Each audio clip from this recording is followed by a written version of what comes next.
लेटिंग गो। क्या आपने सुना है? Letting go. Letting go of people, letting go of situations, letting go of past mistakes, और सबसे कठिन, letting go of our own expectations.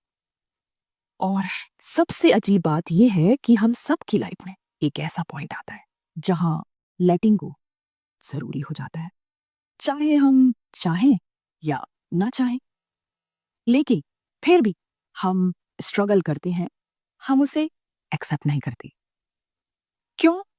क्योंकि चारों तरफ किताबों में, पॉडकास्ट में, रील्स में, हर जगह एक ही बात सुनने को मिलती है, let go and you will find peace, let go and you will heal.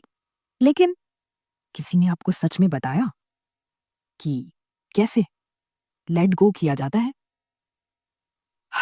ये एक हाफ ट्रूथ है, क्योंकि लेटिंग गो कोई मैजिक स्विच नहीं है जिसे दबाते ही सब कुछ गायब हो जाए।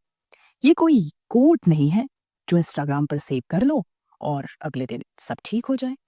और ये तो बिल्कुल भी नहीं है कि आज सोचा और कल से सब छोड़ दिया। नहीं, जिंदगी ऐसे काम नहीं करती। टू रियली लेट गो, आपको लाइफ को समझना पड़ेगा, जिंदगी को अंदर से महसूस करना पड़ेगा।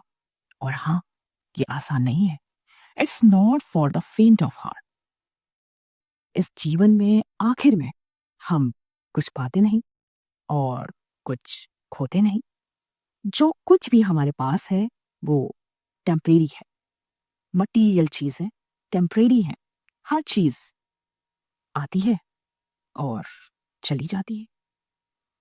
लेकिन जब ये रियलाइजेशन सिर्फ दिमाग में नहीं बल्कि दिल की गहराइयों में उतरती है, तब एक नई हिम्मत पैदा होती है, a courage to accept things exactly as they are.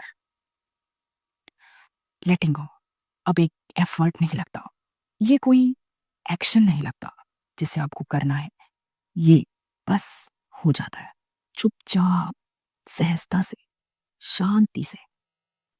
तब न कोई स्ट्रगल बचती है, न कोई सवाल, यहां तक कि लेटिंग गो करने का विचार भी अननेसेसरी हो जाता है।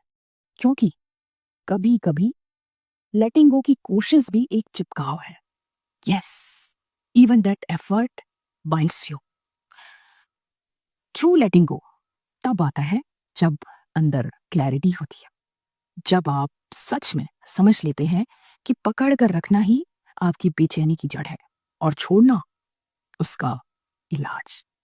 और तब सिर्फ एक चीज बचती है, सिर्फ जीना, without holding, without pushing away, बस जीना।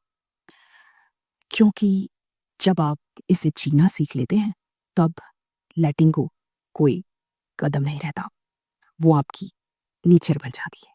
और शायद यही है असली आजादी।